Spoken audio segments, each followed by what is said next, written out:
Hello students, आज हम पढ़ेंगे 9th क्लास की साइंस की 78वीं वर्कशीट, जिसका टॉपिक है निवारण के सिद्धांत।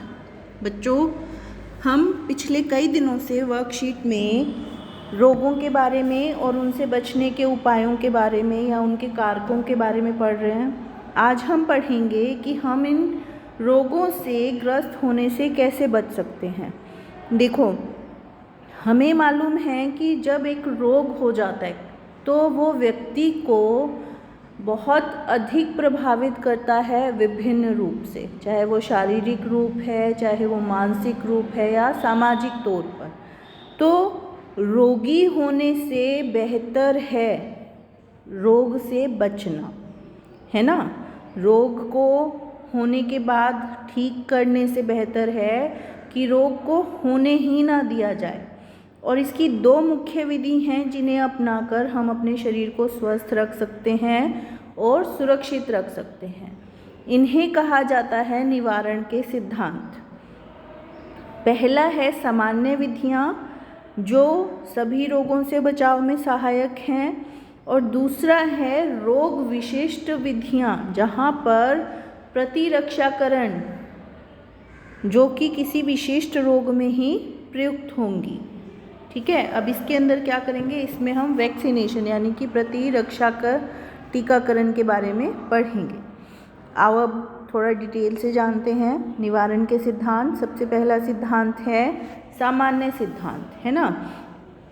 सामान्य सिद्धांत जैसे संक्रमण से बचाव, रोगाणु के संपर्क में आने से बचना, भीड़ भाड़ वाले इलाकों में कम जाना, सामाजिक दूरी अपनाना, या जल जनित सूक्ष्म जीवों से बचने के लिए साफ पेयजल का उपयोग करना, और रोग वाहकों द्वारा फैलाए गए सूक्ष्म जीवियों से बचने के लिए हम अपने वातावरण को स्वच्छ रख सकते हैं।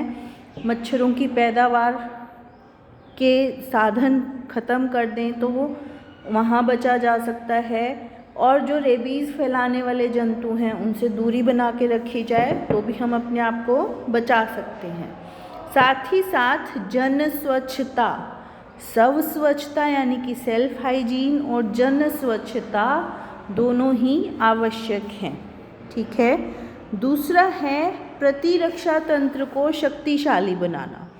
अब प्रतिरक्षा तंत्र क्या है? हमारे शरीर का प्रतिरक्षा तंत्र सूक्ष्म जीवों से लड़ता है और हमें रोगों से बचाता है। तो जितना मजबूत हमारे शरीर का प्रतिरक्षा तंत्र होगा उतना ही मजबूत हमारा शरीर होगा और उतने ही हमें कम रोग होंगे। अब ये कैसे कर सकते हैं? देखो, पूर्ण और संतुलित आहार लेकर, जंक फूड ना खाकर और नियमित व्यायाम करके। ठीक है। साथ ही साथ व्यक्तिगत स्वच्छता अपनाकर और पूर्ण निद्रा यानी कि अपनी नींद पूरी करके, शराब, तंबाकू, धूम्रपान, ड्रग्स आदि से बचकर, और खुद उपचार ना करें, डॉक्टर को दिखाएं, और तनाव से भी अपनी रक्षा करें। अब प्रतिरक्षा क्या है? शरीर की रोगों से लड़ने की क्षमता या हमारे शरीर की रोगाणुओं के विरुद्ध लड़ने की क्षमता, इसे कहा जाता है प्रतिरक्षा। ये थी हमारी वर्कशीट। अब कुछ प्रश्न देखते हैं। पहला प्रश्न है, रोगों से निवारण के लिए कौन सी दो विधियां प्रमुख हैं? संक्षेप में लिखें। तो कौन कौन सी दो विधियां हैं? सामान्य विधियां और रोग विशिष्ट विधियां। अगला प्रश्न है, संक्रामक रोगों के निवारण के लिए सामान्य सिद्धांत क्या है? तो सामान्य सिद्धांत हैं संक्रमण से बचाव, जहाँ पर रोगाणुओं के संपर्क में आने से बचा जा सकता है। वायुजनित के लिए भीड़ भाड़ वाले इलाकों में ना जाया जाए और सामाजिक दूरी अपनाई जाए। जल जनित से बचने के लिए साफ पेयजल उपलब्ध किया जाए और रोग वाहकों द्वारा साफ वातावरण उपलब्ध करवाया जाए। ठीक है। और दूसरा है शरीर की प्रतिरक्षा तंत्र प्रणाली को मजबूत किया जाए। प्रतिरक्षा को परिभाषित कीजिए। तो प्रतिरक्षा शरीर की रोगों से लड़ने की क्षमता या हमारे शरीर की रोगाणुओं के विरुद्ध लड़ने की क्षमता है। रोगों का निवारण उपचार से अच्छा है, इस कथन की पुष्टि कीजिए।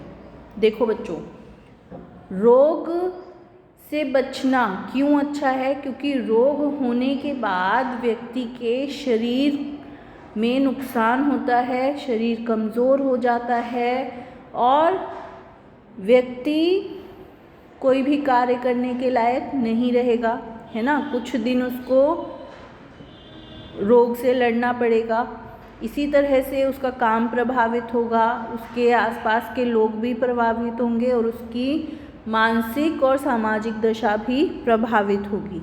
तो इसलिए किसी भी रोग से बचना बेहतर है, क्योंकि रोग से बचेंगे तो क्या होगा, हमारा शरीर बचेगा, हमारा समय, हमारा पैसा, सभी कुछ बचेगा, है ना। तो बेहतर है कि रोग से बचा जाए, ना कि रोग के उपचार के बाद ठीक हो जाए। वो ज़रूरी है, पर रोग से बचना उससे ज़्यादा ज़रूरी है। ठीक है बच्चों, तो ये थी हमारी आज की वर्कशीट। आई होप आपको समझ आई होगी और अब आप इसको इजीली कर पाओगे। Thank you.